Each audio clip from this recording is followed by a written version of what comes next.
Olá pessoal, é muito bom estar com vocês novamente, um prazer reencontrá-los.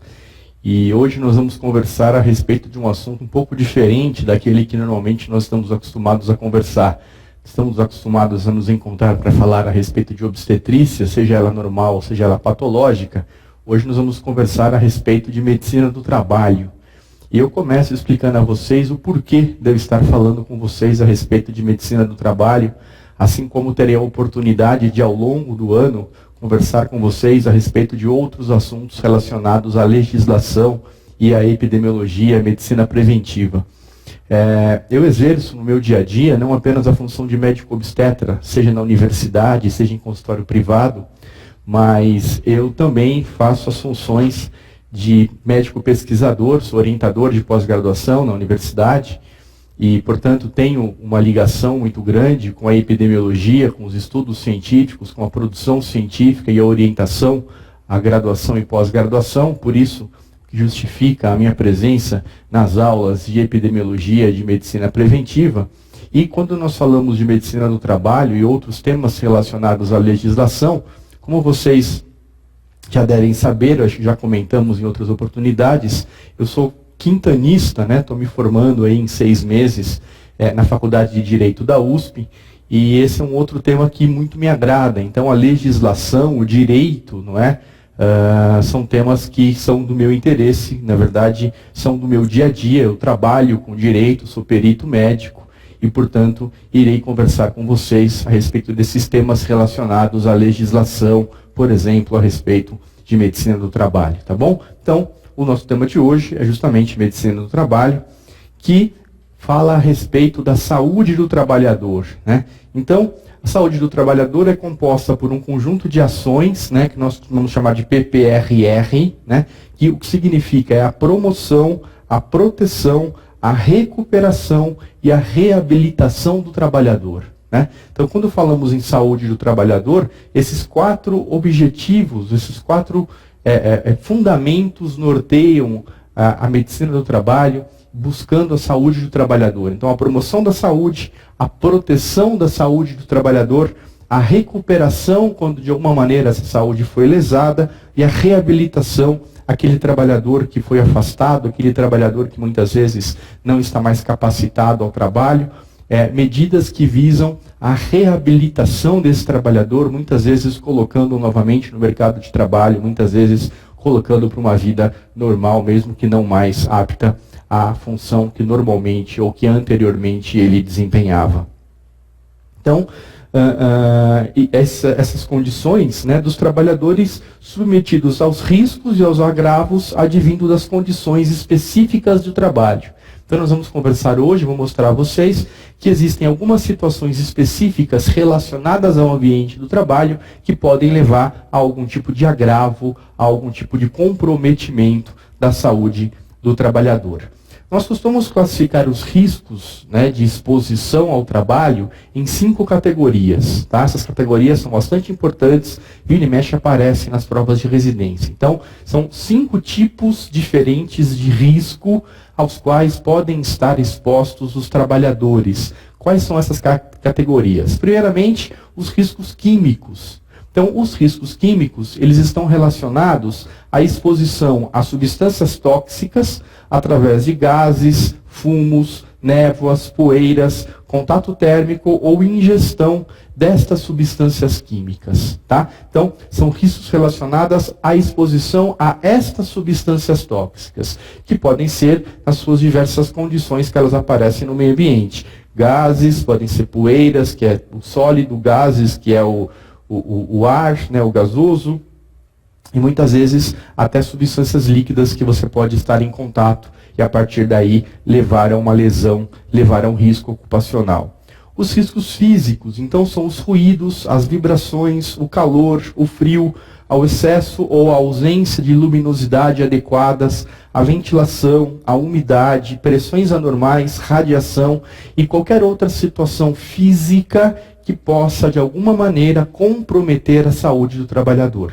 Então, existe geralmente, dentro da empresa, engenheiros do trabalho, médicos do trabalho, que vão ao local de trabalho daquela empresa, os diversos locais de trabalho, e fazem a medição do risco desses trabalhadores, dessas classes de trabalhadores, a esses riscos. Então, ao risco químico, ao risco físico, ao risco biológico. Então, quem trabalha em hospital, por exemplo, quem trabalha em um hospital está exposto a riscos de contato com bactérias, com fungos, com vírus, contato com lixo, contato com esgoto hospitalar, né, que são situações que biologicamente podem comprometer a saúde do trabalhador. Então, esses seriam os riscos relacionados à biologia.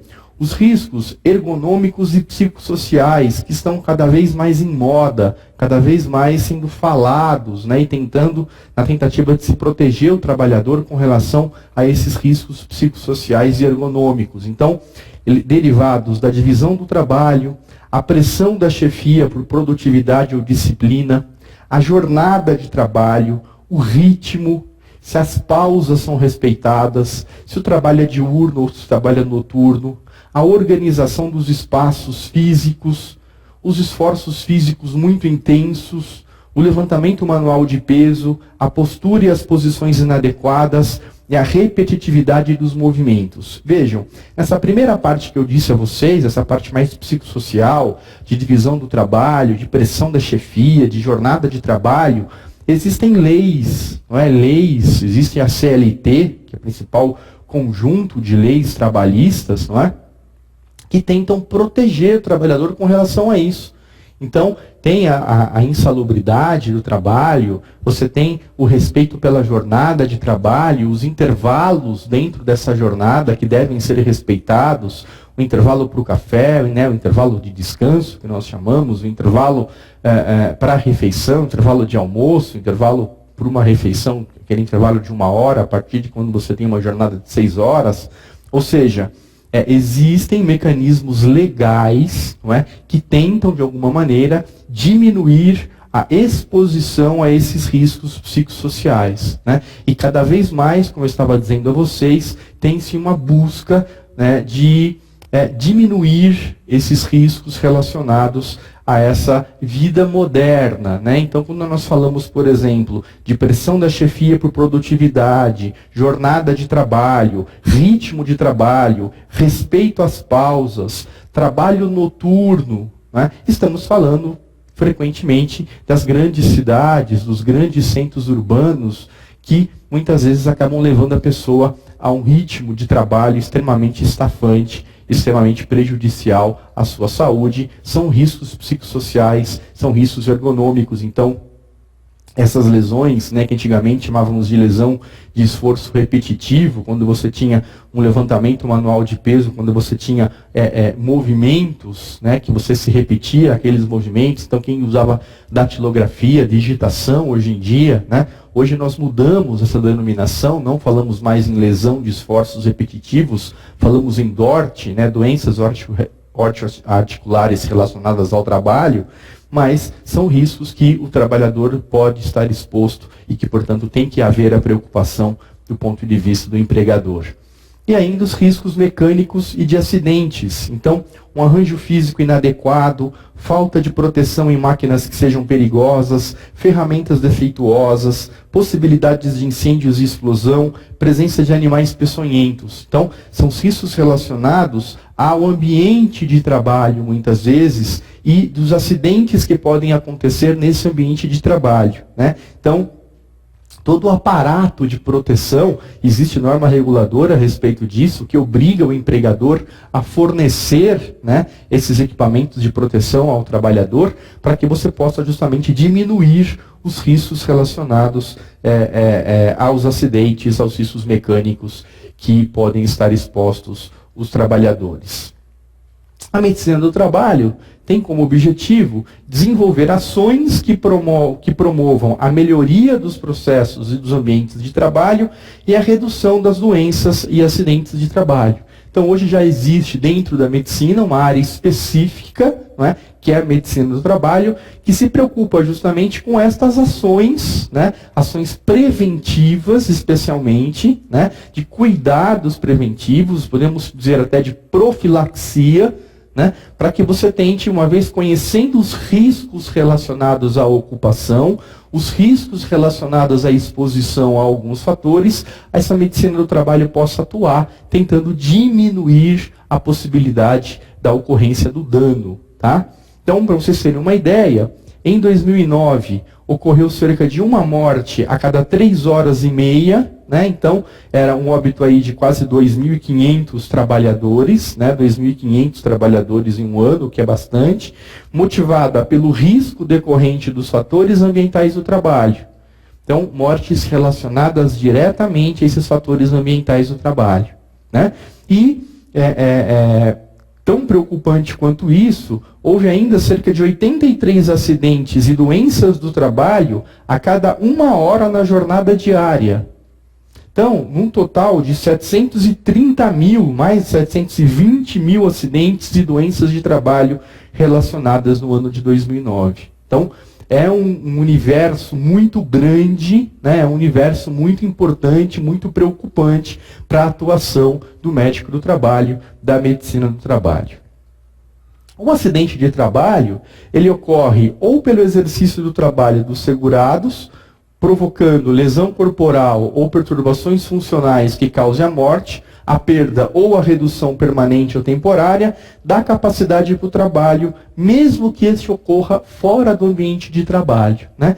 Então, o acidente de trabalho é aquele que podemos dizer que ele ocorreu quando o paciente está realizando o trabalho, não é? Então ele está trabalhando ou ele está a caminho do trabalho.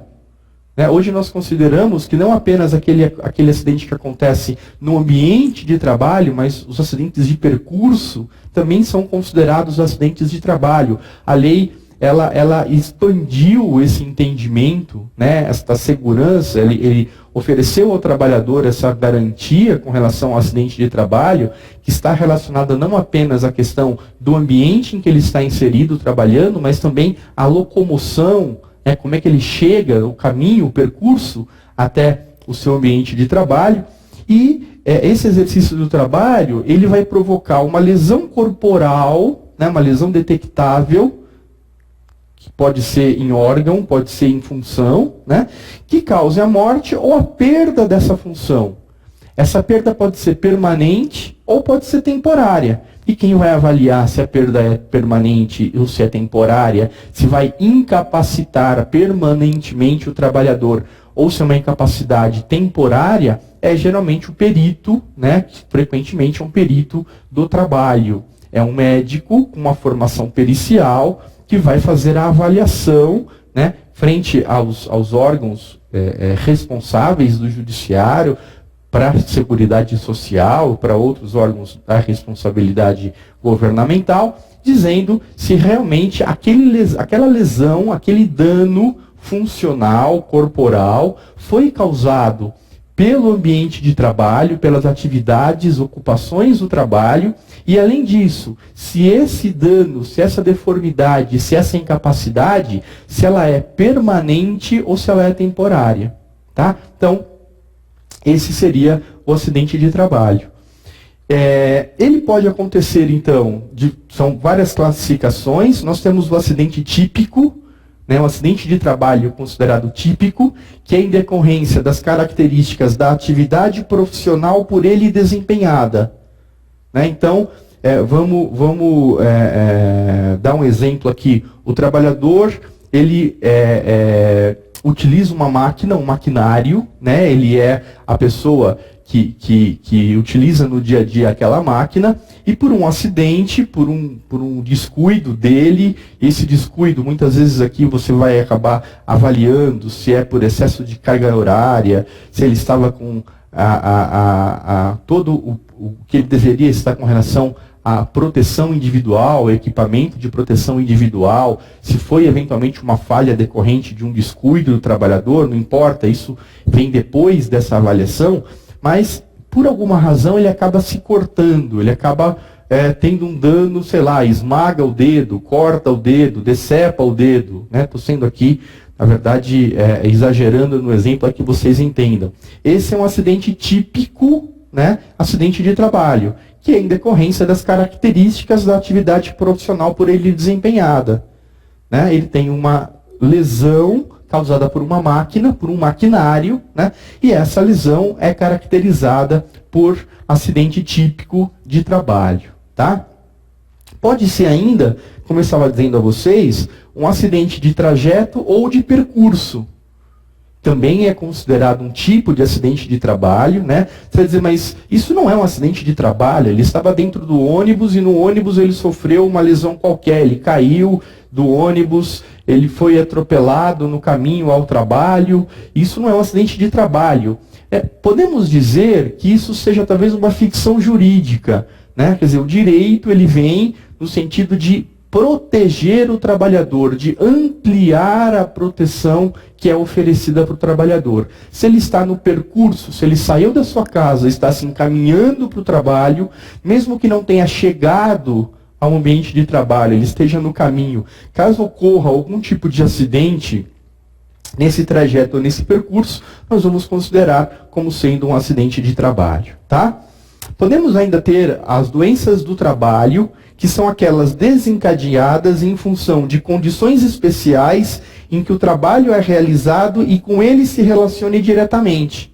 Então, vamos imaginar que você tem uma doença relacionada a uma DORT, uma doença osteoarticular relacionada ao trabalho. De tanto que a pessoa realiza um mesmo movimento, ou por uma pressão excessiva do cargo que ela ocupa, ela acaba desenvolvendo uma cervicalgia, né? Então, essa é uma doença do trabalho. Ela é desencadeada em função das condições especiais em que o trabalho é realizado. Né? Então, uma DORT, antigamente chamada LER, né? Uma DORT, D-O-R-T, é uma doença do trabalho. Ela está relacionada com as ações que o empregado, que o trabalhador desempenha na execução daquele tipo de atividade. E temos as doenças profissionais, que são produzidas ou desencadeadas pelo exercício do trabalho peculiar a determinado ramo de atividade constante de relação existente no regulamento dos benefícios da Previdência Social. Então, existem algumas doenças profissionais, vou citar aqui, por exemplo, a asbestose, né, que nós vamos falar sobre ela daqui a pouco, que são doenças caracteristicamente conhecidas por pessoas que desempenham algumas funções. Nós vamos falar daqui a pouco a respeito dessa doença, que é muito importante para quem está se preparando para a prova de residência, para quem trabalha com medicina do trabalho, e ela é desencadeada pelo exercício do trabalho peculiar a um ramo de atividade. Então, existem alguns trabalhadores que desempenham um ramo específico, ou alguns ramos específicos de trabalho, que acabam desenvolvendo, que estão sujeitos ao desenvolvimento dessa doença profissional. Bom, o que é, né, a comunicação de acidente de trabalho, o CAT? Né? Então, muito se fala do CAT, muito se pergunta em prova o que é o CAT, né? Quem é que preenche esse CAT. Então, o CAT é um formulário que a empresa deve preencher comunicando o acidente do trabalho ocorrido com o seu empregado, independentemente de haver ou não o afastamento. Então, eu coloquei em vermelho aí, porque isso já caiu em prova. Né? Então, uma vez que aconteceu, que ocorreu dentro da empresa um acidente de trabalho, na verdade eu digo dentro da empresa, lembrar que tem os acidentes de percurso, eu digo que aconteceu no trabalhador, né? No trabalhador relacionado àquela empresa. Pode ser um acidente típico, pode ser um acidente relacionado a percurso, não tem importância. Mas acontecendo um acidente de trabalho, né, a empresa ela tem que preencher este comunicado, este formulário, né, dando conta, comunicando às autoridades, né, de que houve, então, este acidente, independentemente de haver ou não haver o afastamento. Então, não está relacionado diretamente à gravidade, né? Quando é grave, comunica, quando é menos grave, não comunica. Não é verdade. Houve acidente do trabalho, esse acidente deve ser comunicado aos órgãos competentes. Isso deve ser feito até o primeiro dia útil seguinte ao da ocorrência, né? E em caso de morte, de imediato à autoridade competente, sob pena de multa. Então, tem até um dia para comunicar, até o dia seguinte para comunicar, e se houve morte, sem dúvida nenhuma é um caso, né, da maior gravidade, da gravidade máxima, tem que ser imediatamente comunicado à autoridade competente. Todos os casos com diagnóstico firmado de doença profissional ou do trabalho devem ser objeto de emissão de CAT pelo empregador. Então, falamos do acidente típico, falamos do acidente de percurso, agora estou falando das doenças profissionais ou doenças do trabalho. Então, emite-se o CAT, e deve-se acompanhar de um relatório médico preenchido pelo médico do trabalho da empresa ou por um médico assistente, então pode ser de um serviço de saúde pública ou de saúde privada, ou um médico responsável pelo programa de controle médico da saúde ocupacional, que está prevista numa norma que nós vamos comentar daqui a pouco. E nesse relatório médico, que deve ser comunicado, que deve ser preenchido e levado ao conhecimento das autoridades, tem que haver a descrição da atividade do posto de trabalho para fundamentar o nexo causal e o nexo técnico. Lembra que nós falamos que a doença do trabalho, a doença... quando nós falamos de doença do trabalho ou de doença profissional, tem sempre uma relação de função. Então ele desempenha tal função, ele desempenha tal posição dentro da empresa que levou ao desenvolvimento daquela doença. Então, tem que haver, junto com o CAT, o relatório médico que comprove esse nexo causal, dizendo, olha, realmente ele executava aquela função, ele executava ele desempenhava aquele trabalho, e por conta deste trabalho, desta função, ele desenvolveu essa doença do trabalho, essa doença profissional. Tá? Então é o relatório médico que pode ser, repito, isso também foi matéria de prova, pode ser preenchido pelo médico do trabalho, pelo médico assistente ou o médico responsável pelo PCMSO, que vai fundamentar esse nexo causal que vai ser então comunicado às autoridades competentes. No caso de doença profissional do trabalho, a CAT deverá ser emitida após a conclusão do diagnóstico. Por quê? Porque não é que nem um acidente que acontece pontualmente. O trabalhador muitas vezes estava bem, estava na sua condição ideal de saúde, acontece o acidente e você comunica. Não. No caso de uma doença profissional, a doença do trabalho, é uma situação que se arrasta por um tempo, faz-se necessário um diagnóstico, então existe um quadro clínico, existe aparecimento de sintomas, de sinais, e a partir do momento que você tem, então, a conclusão, você levanta a hipótese diagnóstica, você faz exames, você, de alguma maneira, confirma a sua hipótese diagnóstica, uma vez tendo confirmado, concluído o diagnóstico, é que você vai emitir a CAT. Tá? Então, tem essa diferença com relação aos acidentes típicos e aos acidentes de percurso. O atestado médico da CAT é de competência única e exclusiva do médico. Tá? Então, quem vai preencher o atestado médico da CAT, óbvio, é o médico, é a pessoa competente para o preenchimento desse tipo de atestado, desse tipo de relatório. Bom, você considera como dia do acidente, no caso de doença profissional ou do trabalho, a data do início da incapacidade laborativa. Então veja, você demorou 1 mês, você demorou 3 meses para confirmar o diagnóstico.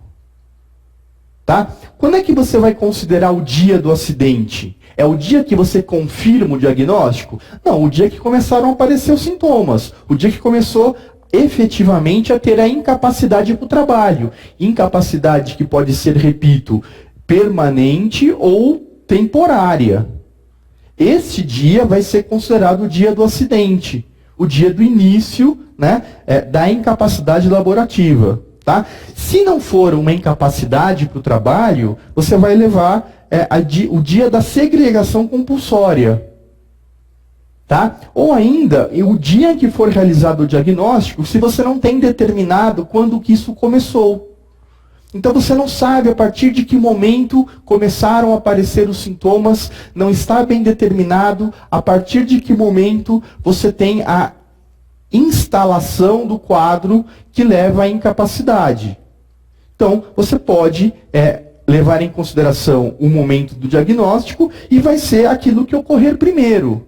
Frequentemente, o mais comum, você vai ter a data, o início da incapacidade laborativa.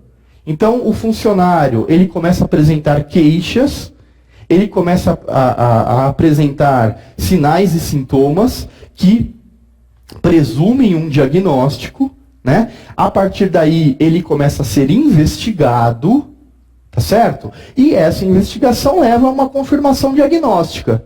O que veio primeiro? O diagnóstico ou o início da incapacidade laborativa? A incapacidade laborativa. Então, é essa a data do acidente de trabalho. Vamos supor que você não sabe, não ocorreu ainda a incapacidade laborativa. Foi no exame de rotina que você detectou uma alteração no raio-x que fez com que você eventualmente suspeitasse de uma doença profissional. Ou, imagine que você tenha um trabalhador que faz um exame lá de acuidade auditiva, não é? E este exame de acuidade auditiva revela algum tipo de perda da capacidade auditiva. O trabalhador não tem queixa.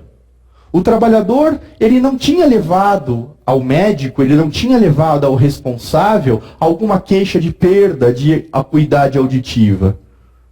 Né? Então você não sabe quando que começou a incapacidade. Você não sabe a partir de quando que ele começou a ouvir pior. Ele não tem queixa.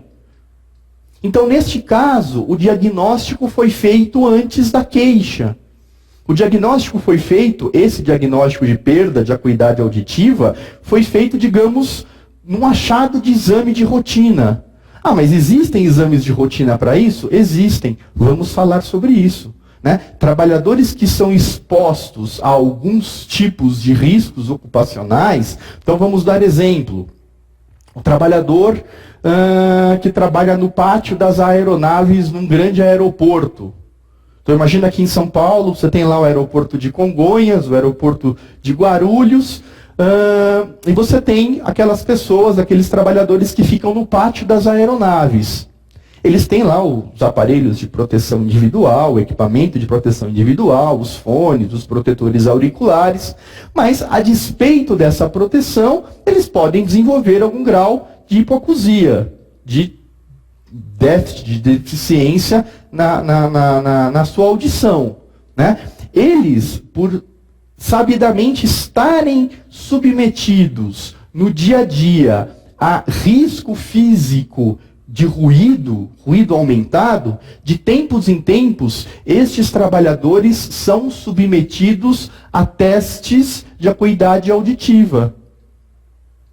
Eles são submetidos. Ah, mas eles não têm queixa. Não tem importância. Faz parte da rotina médica do trabalho que eles sejam submetidos a estes exames.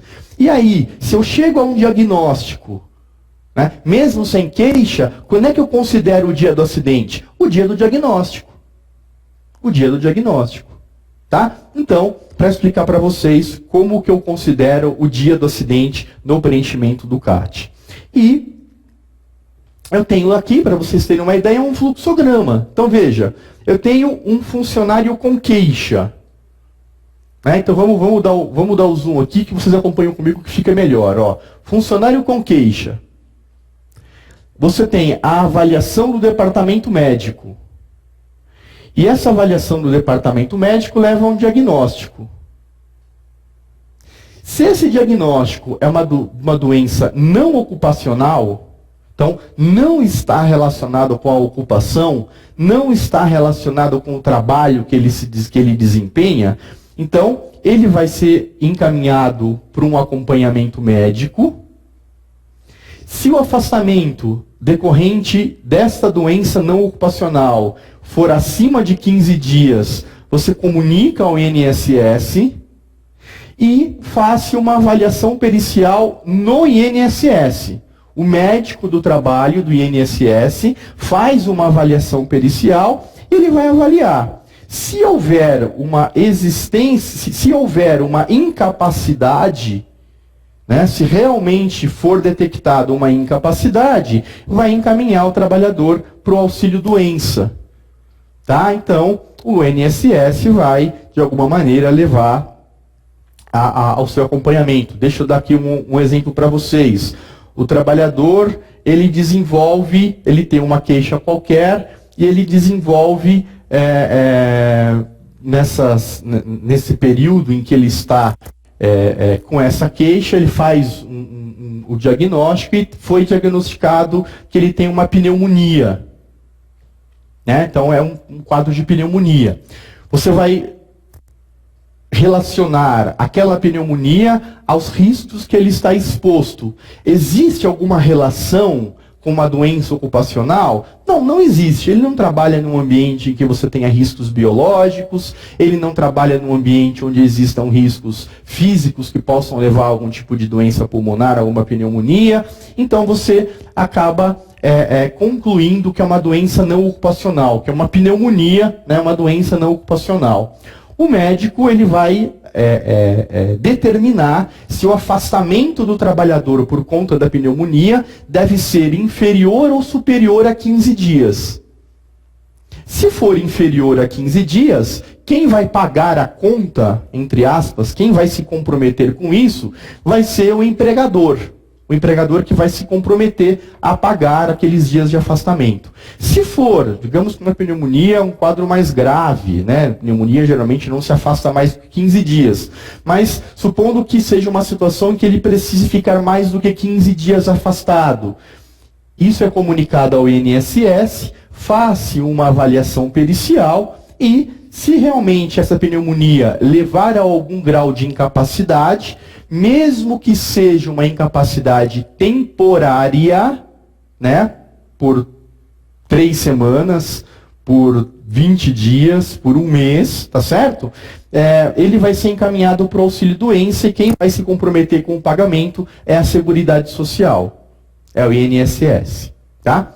Vamos para o outro lado lá, ó. O outro lado é a doença ocupacional.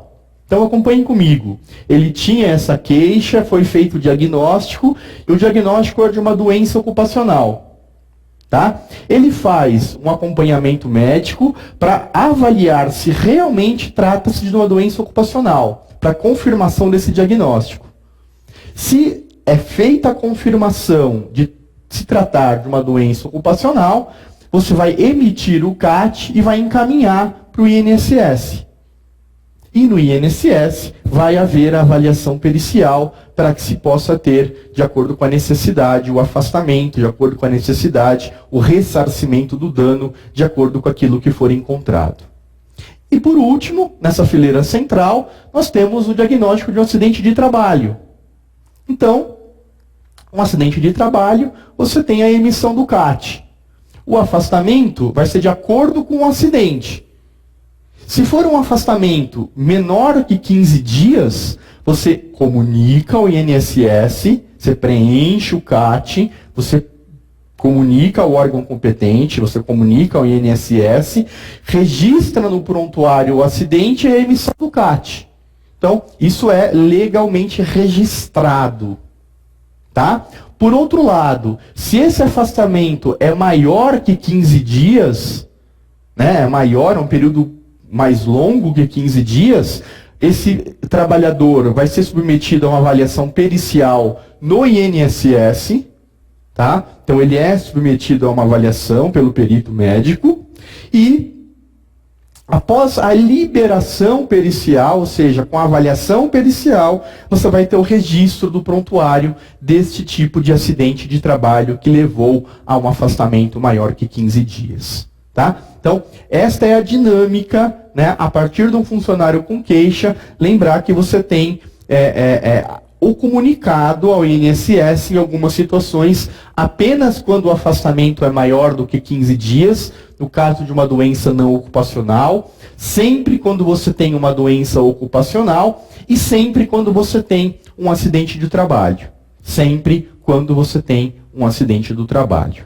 Bom, o que são normas regulamentadoras que eu falei para vocês? Né? O que são essas NRs? Então, são normas relativas à segurança e à medicina do trabalho, que foram aprovadas, né, por uma portaria de junho de 78 e que devem obrigatoriamente ser cumpridas pelas empresas, sejam elas privadas ou públicas, que possuam empregados regidos pela CLT. Então, se é uma empresa, não importa se pública ou privada, que tem trabalhadores, que tem empregados, né, portanto, pessoas que são regidas pela CLT, tem que cumprir o que mandam estas normas reguladoras. Vamos falar a respeito das mais importantes, tá? As mais importantes. Então, a 4, a 5, a 6, a 7, a 9, a 15, a 17, entre as mais importantes. Então, a número 4, né? Então, fala a respeito do serviço especializado em engenharia de segurança e medicina do trabalho. Então, esse SESMIT, né, a gente chama de SESMIT no jargão, né, o que ele faz é promover a saúde e proteger a integridade física dos trabalhadores no local de trabalho.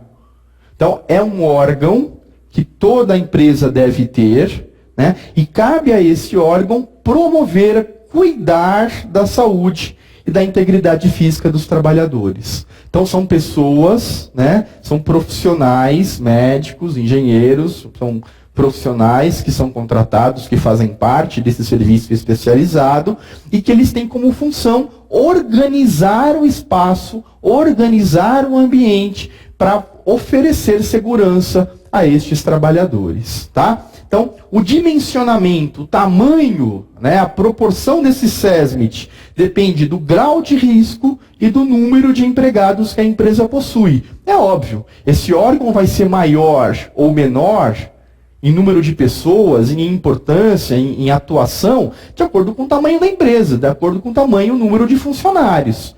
Se for uma empresa maior, com maior número de funcionários, é um SESMIT mais... Eu não gosto de dizer mais bem organizado, mas é maior, é mais bem estruturado. Se for uma empresa menor e com menor número de trabalhadores, você tem SESMIT muitas vezes compostos por um médico, um engenheiro, uma enfermeira, enfim, por menos pessoas que vão dar conta de cuidar daqueles menos trabalhadores, daquele número menor de trabalhador. A NR5 fala a respeito da CIPA. Então, a CIPA é a Comissão Interna de Prevenção de Acidentes. No geral, a empresa com 20 ou mais funcionários tem uma CIPA.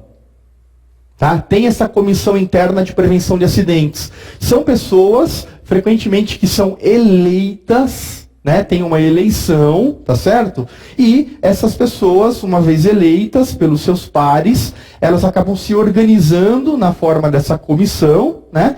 E elas vão, digamos, cuidar, né, das condições de trabalho para evitar, para prevenir a ocorrência de acidentes, né? Então tem representantes do empregador, isso inclui o presidente, e dos empregados, conforme o dimensionamento da empresa.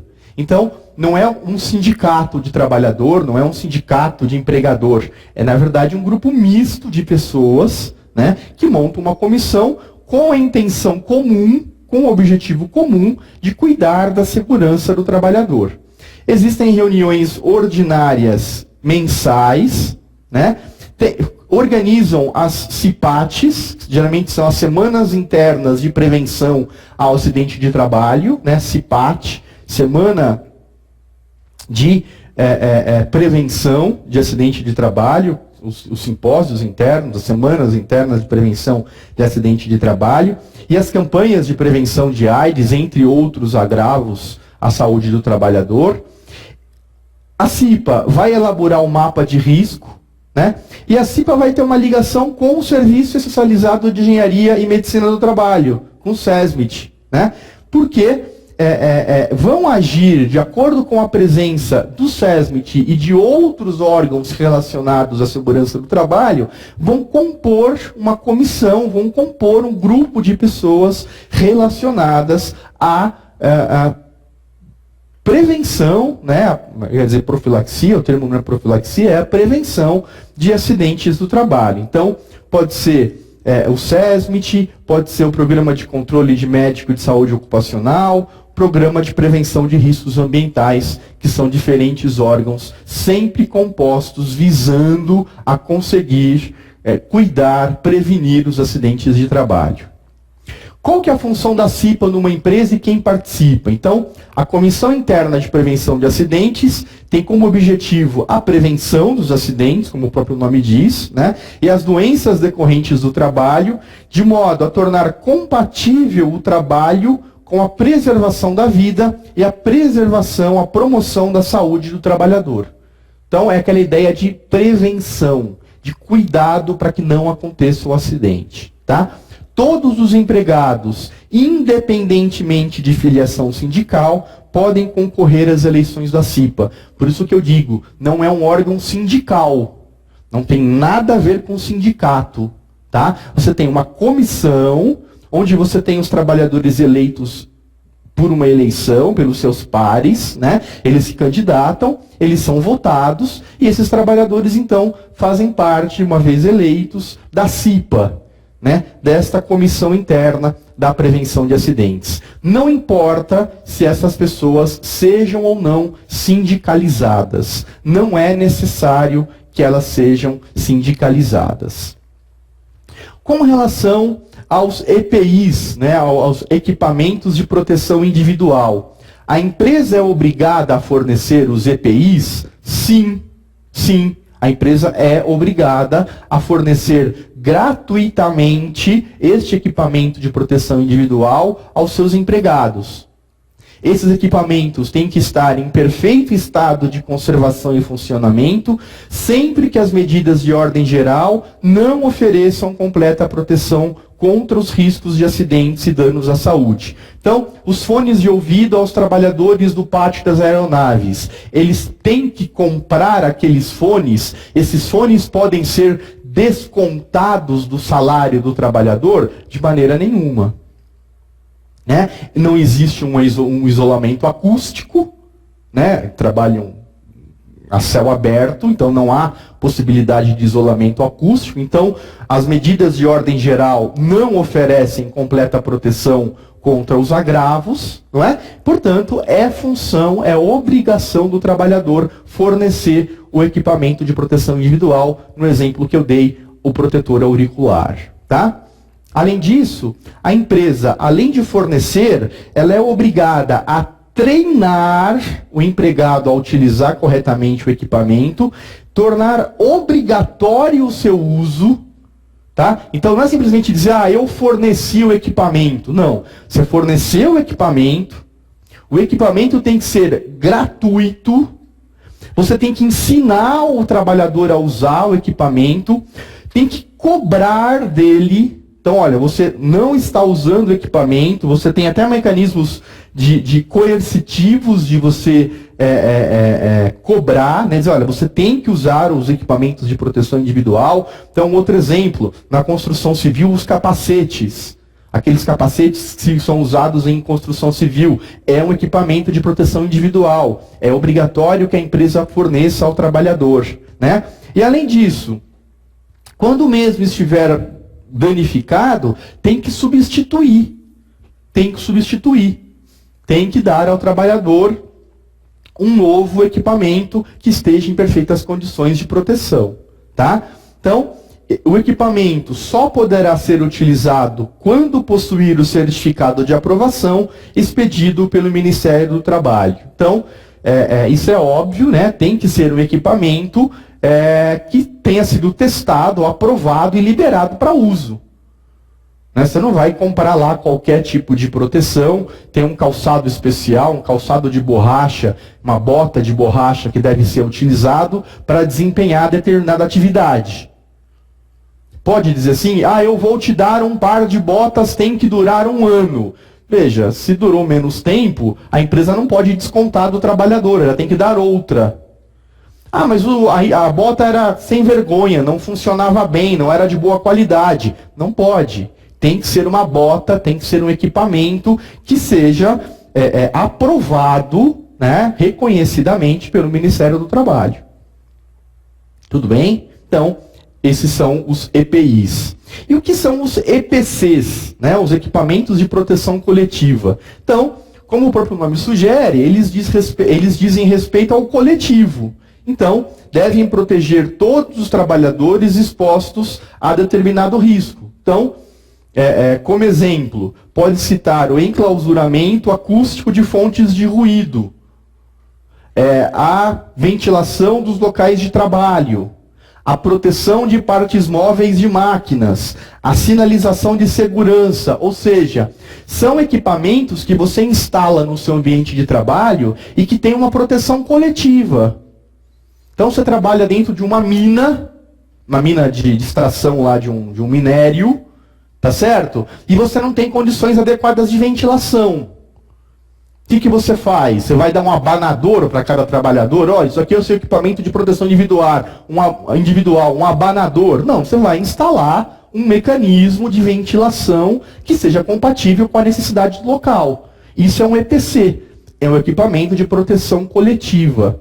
Uma coisa substitui a outra de maneira nenhuma. Elas são complementares. Elas são complementares, tá?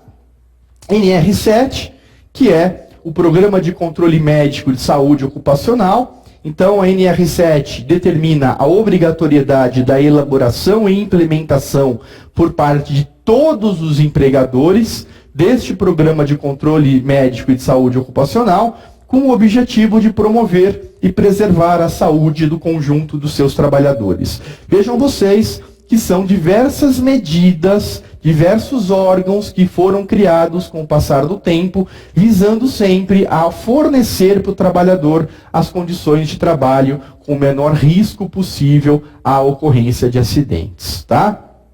Então, além disso, você tem as consultas ocupacionais no NR7, né, que são consultas admissionais, os exames periódicos, os demissionais, os exames de mudança de função e de retorno ao trabalho. Isso é obrigação, isso não é facultativo. Toda vez que você vai ser contratado, você vai ser submetido a um exame admissional. Toda vez que você é demitido, você é submetido a um exame demissional.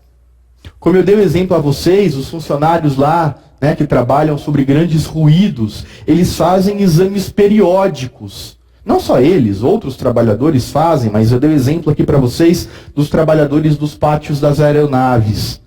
Então, mesmo que eles não tenham queixa de perda auditiva, eles vão ser submetidos periodicamente a avaliações para ver se está levando a algum dano. Se a sua ocupação, se o seu trabalho está levando a algum dano funcional. Então, são os exames periódicos, tá? E exames de mudança de função e retorno ao trabalho. Veja, será que o funcionário que está sendo contratado, ele tem condições de desempenhar aquela função? Sim ou não? Será que ele vai manipular uma máquina, que é uma máquina perigosa, que pode colocar a sua vida, a sua saúde, a saúde de outros em risco? Será que ele tem condições médicas, clínicas de saúde para manejar aquela estrutura, para utilizar aquela máquina? O exame médico vai dizer se sim ou se não. Será que existe alguma situação médica, alguma doença, né, que no desempenhar da sua função, essa função pode piorar a doença que a pessoa já tem? O exame admissional vai dizer. O exame periódico vai dizer. A mudança de função de trabalho é a mesma coisa. Ele estava alocado numa função, ele vai passar a fazer outra função. Ele está apto a fazer essa função? Ele tem condições para isso ou ele não tem condição nenhuma? Né? O exame de retorno ao trabalho, ele ficou afastado por 2 meses. Recebeu alta do INSS, o perito do INSS disse que ele está apto ao trabalho. O médico do trabalho, da empresa, tem que avaliar se ele realmente está apto a retornar ao trabalho. Ele tem que dizer, olha, realmente você pode desempenhar essa função. Tá? Então, isso estabelecido pela NR7. O exame médico pré-admissional é uma avaliação médica antes do registro em carteira e do efetivo início de suas atividades. Ele está direcionado para riscos específicos do tipo, desculpem, do esforço ou das características próprias do trabalho. Então, ele vai dizer, esse exame admissional, se o candidato não apresenta patologia que poderá ser agravada pelo trabalho, então, dizer, não, tudo bem, você não tem nenhuma doença, esse trabalho não vai piorar nenhuma doença, e vai dizer se o candidato não apresenta doenças ou condição física que possa colocar terceiros em risco. Sei lá, vamos dar um exemplo aqui, a pessoa tem um quadro de epilepsia não tratado, ou um quadro de epilepsia de difícil tratamento, que ela tem crises convulsivas de repetição. Né? E ela vai manejar, ela vai controlar uma máquina que pode colocar em risco a sua própria saúde ou a saúde de terceiros. Né? Vai dirigir lá um caminhãozinho, vai dirigir lá um veículo automotor, e essa pessoa pode ter uma convulsão a qualquer momento. Tendo uma convulsão, ela fica inconsciente e atropela um trabalhador. Quer dizer, esta posição de motorista de uma máquina ou de manipulador de uma determinada máquina, né? não de um carrinho lá, de automotor, mas de uma máquina qualquer, é compatível com esta pessoa que está sendo contratada? Sim ou não? O pré-admissional vai dizer. Tá? O atestado de saúde ocupacional, ele vai relatar se o trabalhador está fisicamente capacitado às tarefas a ele propostas. Então, uma vez que você faz uma avaliação pré-admissional, uma vez que você faz uma avaliação periódica, é elaborado um atestado de saúde ocupacional. Então, o que esse atestado de saúde ocupacional vai declarar? O que consta desse atestado? Então, vai dizer se ele está fisicamente capacitado ou não às tarefas que ele vai desempenhar, a função que ele vai desempenhar, os riscos que foram identificados a partir daquela proposta de emprego, daquela proposta de função, né? Os procedimentos que foram realizados e a conclusão pela aptidão. Então, vai dizer, olha, a pessoa está apta, a pessoa tem condições de desempenhar tal função, tá? As doenças pré-existentes e não incapacitantes ficam registradas no prontuário individual do candidato. Então, se ele tem uma doença prévia, mas que não é incapacitante, o médico registra no prontuário que aquela doença estava presente. Tem que haver esse registro, tá? Bom, o NR9, né? Então, o NR9 fala a respeito da obrigatoriedade da elaboração e da implementação do Programa de Prevenção de Riscos Ambientais, visando a prevenção da saúde e da segurança dos trabalhadores. O que ele vai fazer é levantar os riscos ambientais existentes nos locais de trabalho, as medidas que são necessárias para a neutralização desses riscos, e isso vai ser composto, vai ser feito especialmente por um engenheiro do trabalho e técnico de segurança. Então, é a avaliação dos riscos, se eles estão presentes e a intensidade desse risco. Se é um risco menor, se é um risco médio, se é um risco maior. Tá? NR17 fala a respeito da ergonomia, né? Então, esta norma visa a estabelecer parâmetros que permitam a adaptação das condições de trabalho às características psicofisiológicas dos trabalhadores, de modo a proporcionar um máximo de conforto, de segurança e um desempenho eficiente para aquele trabalhador.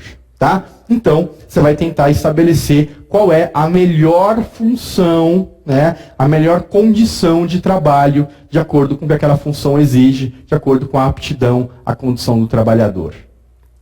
Em abril de 2004, veio a portaria 777, que determinou quais são os agravos de notificação compulsória.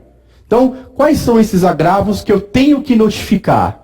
Então, o acidente de trabalho fatal, o acidente de trabalho com mutilação, o acidente com exposição a material biológico, acidente de trabalho em crianças e adolescentes, as dermatoses ocupacionais, as intoxicações exógenas por substâncias químicas, que incluem agrotóxicos, gases e metais pesados, as lesões por esforços repetitivos que foram substituídas, né, o termo substituído por DORT, que são os distúrbios osteomusculares relacionados ao trabalho, as pneumoconioses, a perda auditiva induzida por ruído, os transtornos mentais, relacionados ao trabalho e o câncer relacionado ao trabalho. Então, estas situações, esses agravos, são de notificação compulsória sempre. Quando nós falamos de uma classificação de Schilling, né, que estabelece o nexo causal, isso também foi motivo de prova, por isso que nós colocamos essa classificação para vocês. Então, Schilling estabelece, de acordo com o nexo causal, 3 categorias. Trabalho como causa necessária, ou seja, tem que se executar aquele trabalho para que aconteça o aparecimento da doença, né, do agravo. Então, por exemplo, intoxicação por chumbo, silicose, doenças profissionais legalmente reconhecidas. Então, há uma ligação importante, fundamental de nexo causal entre a doença e o aparecimento entre a ocupação, e o aparecimento da doença. Tá? Trabalho como fator contributivo, mas não necessário. Né? Então, o nome diz, o trabalho contribuiu para o aparecimento do agravo, mas não era necessário, poderia aparecer de outras formas. Exemplo, doença coronariana. Existem situações relacionadas ao trabalho que aumentam o risco de doença coronariana, por exemplo, o estresse? Existe. O estresse está relacionado ao trabalho? Está. Então, o trabalho contribui para o aparecimento da doença? Sim. Mas só quem trabalha de forma estressante tem doença coronariana? Não. Então, ele contribui, mas não é necessário. Você pode ter doenças, então, câncer. Existem situações que expõem o trabalhador a um risco maior de câncer? Existe. Câncer de pulmão, por exemplo, em algumas situações.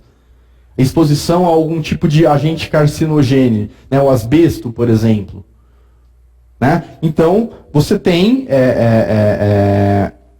uma situação em que você tem uma relação necessária. É obrigatório que tenha, é uma doença profissional. Mas você tem outras doenças, outros cânceres, que podem ser, de alguma forma, relacionados ao trabalho, mas não apenas ao trabalho.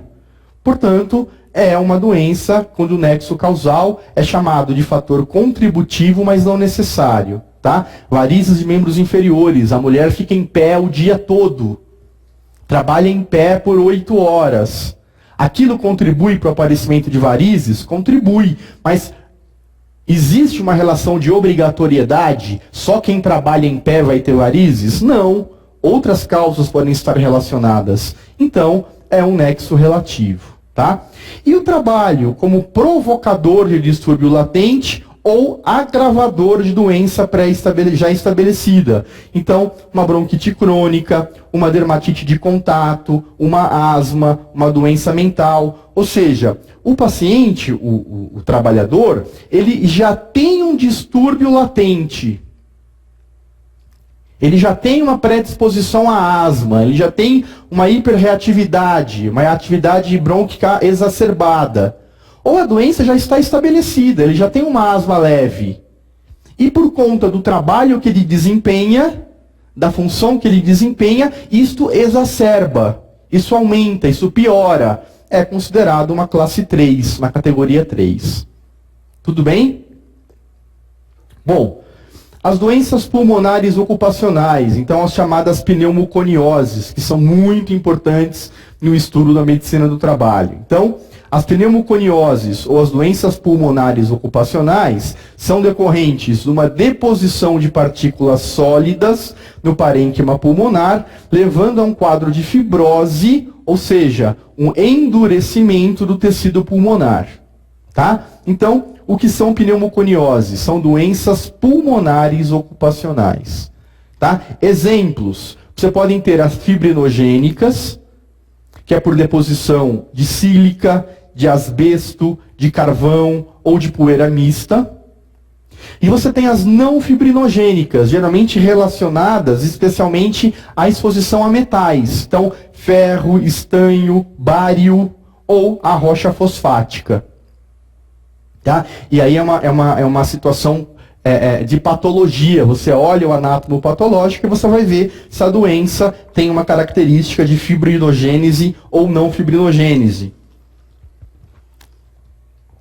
Você olha a lâmina, você faz uma biópsia, você olha e você diz assim, olha, isso aqui é um padrão de deposição, você tem um endurecimento intersticial, mas é fibrinogênico, então deve ser uma exposição a sílica, asbesto, a carvão e assim por diante, tá? A silicose é a principal pneumoconiose no Brasil. Ela é causada pela inalação de partículas de silício. Ela se caracteriza por um processo de fibrose pulmonar, com formação de nódulos isolados nos estágios iniciais e nódulos conglomerados e disfunção respiratória nos estágios avançados. Gente, grifa esse diapositivo que isso cai em prova que é uma beleza. Então, silicose, como é que ela se apresenta? Tá? Então, é uma fibrose pulmonar, no começo, nódulos isolados, mais para frente, nódulos conglomerados, associados à disfunção respiratória, quando você tem um quadro mais avançado. Tá? Quais são os trabalhadores que estão expostos à sílica, que podem desenvolver, né, o quadro de silicose? Então, trabalhadores da indústria extrativa e beneficiamento do mineral, nas fundições, nas indústrias de cerâmica e de vidro, nas olarias, no jateamento de areia, na escavação de poços ou no polimento e limpeza de pedras. Então, esses trabalhadores estão expostos, né, maior possibilidade de exposição às partículas do silício, a sílica, tá bom? A asbestose, né? A asbestose é uma pneumoconiose devido à inalação de asbestos. Esses asbestos são o amianto, né? Então, falando das telhas de amianto, que muito se usava antigamente. Existe uma progressiva e irreversível doença, né? Um período de latência que é maior do que 10 anos, mas que vai evoluir de maneira progressiva e irreversível até que você observe um prejuízo na capacidade pulmonar, na capacidade respiratória, tá? O que você observa são as opacidades intersticiais. Então, na radiografia, você observa estas opacidades. O paciente desenvolve uma dispneia progressiva por conta desse comprometimento pulmonar, né? E em 2005, a utilização do amianto foi proibido. A utilização foi proibida, sendo substituído o amianto por outros materiais. Então, idealmente, não devemos mais trabalhar com amianto na indústria brasileira, tá? Porque isso nós estaríamos expondo trabalhadores e as pessoas ao risco da asbestose. Outras pneumoconioses, menos importantes, que caem menos em prova. Pneumoconiose dos trabalhadores de carvão, beriliose, siderose e estanhose, todos com maior ou menor grau de comprometimento da função pulmonar. As DORT, né, doenças osteomusculares ou osteoarticulares relacionadas ao trabalho, são afecções decorrentes de atividades realizadas com movimentos repetitivos, com posturas prolongadas, trabalho muscular estático, conteúdo pobre das tarefas, monotonia, sobrecarga mental, associadas à ausência de controle sobre a execução de tarefa. Antigamente, já disse a vocês umas 3 vezes, chamávamos de LER, lesão de esforços repetitivos, tá? O ritmo intenso de trabalho, a pressão por produção, relações conflituosas com as chefias e estímulo à competitividade exacerbada também podem levar à DORT. Tá? Então, não é apenas a questão de movimento, não é apenas a questão, por isso que lesão de esforços repetitivos dava essa ideia de que tinha que ter movimento, de que tinha que ter ação. Hoje acreditamos que outras situações, como o estresse, a pressão por produção, as relações conflituosas com as chefias, também podem levar a algum tipo de doença osteomuscular, osteoarticular relacionada com o trabalho. Acomete trabalhadores inseridos nos mais diversos ramos de atividade, com destaque para aqueles que estão na linha de montagem do setor metalúrgico, empresas do setor financeiro, a questão do estresse, de autopeças, da alimentação, de serviços e de processamento de dados. tá? De processamento de dados. São consequências de riscos ergonômicos. Então, que tipos de riscos? Então, uma ampla gama de manifestações clínicas que podem ser cervicalgia, dorsalgia, lombalgia, sinovite, bursite, lesões de manguito rotador, intensopatias, associação com distúrbios psíquicos como transtornos ansiosos e do humor. Então, não é apenas a questão ortopédica, também temos questões psíquicas relacionadas com DORT, tá? As intoxicações exógenas, elas podem ocorrer por presença, por exposição aos agrotóxicos, então aos organofosforados, aos carbamatos, aos organoclorados, piretroides, aos carbamatos, aos derivados do ácido fenoxiacético. Então, diversos tipos de agrotóxicos podem levar às intoxicações exógenas. Os organofosforados e os carbamatos causam o maior número de intoxicações. São os mais relacionados a esse tipo de intoxicação. Os organofosforados penetram por vias dérmicas, pulmonar e digestivas, né? Então são diversas vias de inoculação desses agrotóxicos. Você tem uma multiexposição necessária para que você tenha intoxicação, né? Frequentemente pela multiexposição, e normas de segurança na comercialização, uso, armazenamento e descarte de embalagens existem e obrigatoriamente devem ser seguidas. Tá? Então você não pode simplesmente pegar um agrotóxico e jogar a embalagem em qualquer lugar. Você não pode vender aquele agrotóxico de qualquer maneira. Existem condições especiais previstas em lei para que ocorra a venda, o uso, o armazenamento e o descarte de embalagens. O chumbo, né, o chamado saturnismo. Então, as principais fontes de contaminação ocupacional e ou ambiental são as atividades de mineração e as industriais, especialmente de fundição e refino de chumbo. Então, são trabalhadores envolvidos com este tipo de atividade que desenvolvem o saturnismo. As intoxicações podem causar danos ao sistema sanguíneo, digestivo, renal, sistema nervoso central e, em menor extensão, ao sistema nervoso periférico. Então, são sintomas múltiplos. Não é apenas como a pneumoconiose que vai levar a um quadro pulmonar. É um quadro mais amplo, a intoxicação pelo chumbo. O contato com os componentes de chumbo pode ocasionar dermatites e úlceras na epiderme pela própria ação do chumbo. E lembrar da linha azul de Burton nas gengivas. Então, a intoxicação pelo chumbo, você olha as gengivas e vê a chamada linha azul de Burton, que pode sugerir a intoxicação pelo chumbo. O mercúrio.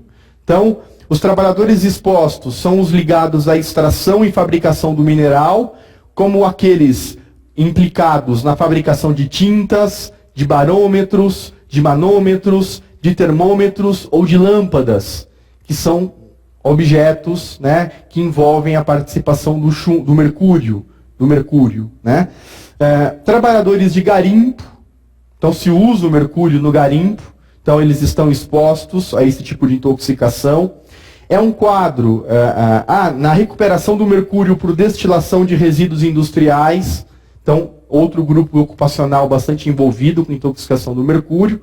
E o quadro clínico é de uma pneumonite aguda, necrose tubular aguda, por uma exposição crônica, alterações de libido, disfunções menstruais, boca seca, gengivite, cialorreia, sabor metálico, tremores e alterações psíquicas. Gente, como é que isso cai na prova? Isso cai assim, olha...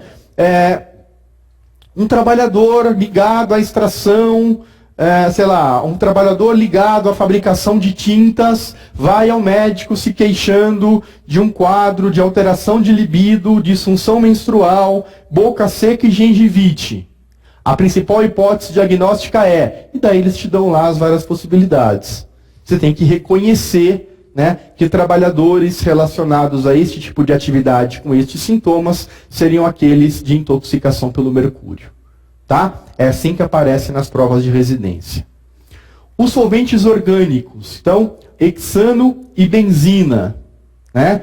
benzeno, tolueno, xileno, monoclorobenzeno, cloreto de metileno, álcoois, então metanol, etanol, isopropenol, butanol, álcool amílico, acetonas, os éteres, são todos trabalhadores envolvidos com estes solventes que podem estar relacionados à intoxicação. No caso do benzenismo, é o setor siderúrgico, as refinarias de petróleo, as indústrias de transformação que utilizam o benzeno como solvente, ou as atividades que são utilizados tintas, verniz, selador ou thinner. Então, estes trabalhadores estão mais expostos ao benzeno e podem desenvolver um quadro de benzenismo. Como é o quadro do benzenismo? Então, ele é um quadro oligossintomático, né, não é muito exuberante, mas que pode ter alterações hematológicas, pode ter fadiga, palidez cutânea e de mucosas, infecções frequentes, sangramentos gengivais e epistaxe. Pode ter ainda sistemas neuropsíquicos, como astenia, irritabilidade, cefaleia e alterações da memória. Percebam vocês que são sinais inespecíficos. Sinais inespecíficos, tá? E existem algumas neoplasias que estão associadas ao benzenismo. Quais são elas? As leucemias, mieloide aguda, mieloide crônica e linfocítica crônica, e as doenças de Hodgkin. São neoplasias que estão relacionadas ao benzenismo. A perda auditiva induzida por ruído. Esta perda auditiva induzida por ruído é caracterizada por uma diminuição gradual da acuidade auditiva decorrente da exposição continuada a níveis elevados de ruído. Trabalhadores de boates, trabalhadores de casas de show de rock, trabalhadores de pátios de aeronaves. Tá? Essa perda é sempre neurosensorial, por causar danos às células do órgão de corte, é irreversível, quase sempre bilateralmente, né, similar, dos dois lados a mesma coisa, é passível de não progressão uma vez cessada a exposição a ruído, ou seja, o que ele perdeu ele não recupera. Mas se ele deixar de ficar exposto ao ruído, a lesão se estabiliza. A lesão para. Daí a importância de você reconhecer precocemente e afastar o trabalhador. Mas olha, você já tem uma lesão, já tem uma perda auditiva, vou te afastar dessa função. Você não pode mais trabalhar nessa função. Tá? Para a gente terminar, o que é Previdência Social? Previdência Social é um sistema de proteção social que assegura o sustento do trabalhador e de sua família quando ele não pode trabalhar, seja por causa de doença, de acidente, de gravidez, de prisão, por morte ou na velhice. Então, Previdência Social, hoje nós chamamos de Seguridade Social, que engloba a Previdência Social, é esse sistema de proteção. Quando o trabalhador fica doente, é a Previdência Social que paga o seu salário até que ele recupere as condições de exercer as suas atividades. Né? Então, até 15 dias, o empregador.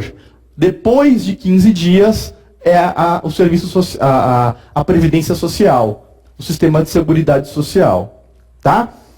Também é responsável pelo pagamento do salário maternidade nos 120 dias de licença gestante das trabalhadoras. Ok? Então, benefícios, né, que podem ser concedidos pela Previdência Social. Então, a aposentadoria por invalidez, por idade, por tempo de serviço, a aposentadoria especial, salário família, salário maternidade, auxílio acidente.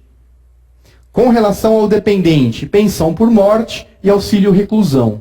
Auxílio reclusão é quando a pessoa está presa, não tem condições de trabalhar para sustentar a sua própria família. O serviço de Previdência Social oferece um salário, né, que na verdade é um auxílio reclusão, para os familiares, para os dependentes desse preso, dessa pessoa que está encarcerada. Não são consideradas doença do trabalho, doença degenerativa inerente a grupo etário, que não produzem capacidade laborativa, doença endêmica adquirida por segurado habitante de região em que ela se desenvolva, salvo comprovação de que é resultante de exposição ou de contato direto pela natureza de trabalho.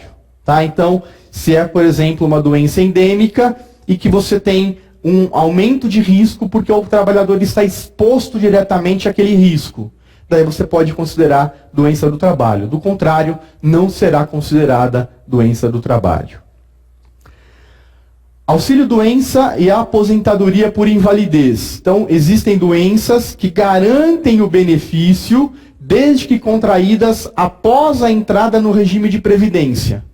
Quais são elas? Tuberculose, hanseníase, alienação mental, neoplasia maligna, cegueira, paralisia irreversível, cardiopatia grave, doença de Parkinson, espondiloartrose anquilosante, nefropatia grave, osteite deformante grave, AIDS e contaminação por radiação. Então, todos esses casos você tem o benefício assegurado pela Previdência, desde que estejam contraídas após a entrada no regime previdenciário. Para a gente terminar algumas questões, o mapa de riscos relacionados a atividades de trabalho deve ser realizado pela CIPA, que é a Comissão Interna de Prevenção de Acidentes, com assessoria do Serviço Especializado em Engenharia e Segurança e Medicina do Trabalho. É isso mesmo. Quem faz um mapa de risco, quem vai lá mapear para ver quais são os riscos que estão presentes e a intensidade desses riscos, justamente a CIPA e a SESMIT. É a resposta correta. É a resposta correta. Tá bom? O principal exame internacionalmente recomendado para o diagnóstico presuntivo, para a hipótese diagnóstica de pneumoconiose é a radiografia simples de tórax. Então, para você avaliar e fazer a presunção diagnóstica de pneumoconiose, você faz um raio-x de tórax, observa se tem aquelas alterações em campos pulmonares, tendo essas alterações, você faz o diagnóstico presuntivo e você vai, então, aprimorar o seu diagnóstico de acordo com a exposição, com o tipo de trabalho que ele desempenha e muitas vezes até em situações mais específicas, com a realização de biópsias e de exames mais específicos. Nos estudos sobre saúde do trabalhador, os deslocamentos corporais forçados, a vibração, o controle rígido de produtividade e a imposição dos ritmos excessivos são classificados como os fatores de riscos químicos. Não, não é químico. Físico, não. Físico é frio, calor, vibração, ruído, tá? Não é físico. Biológico é vírus, bactéria, fungos, esgoto, lixo.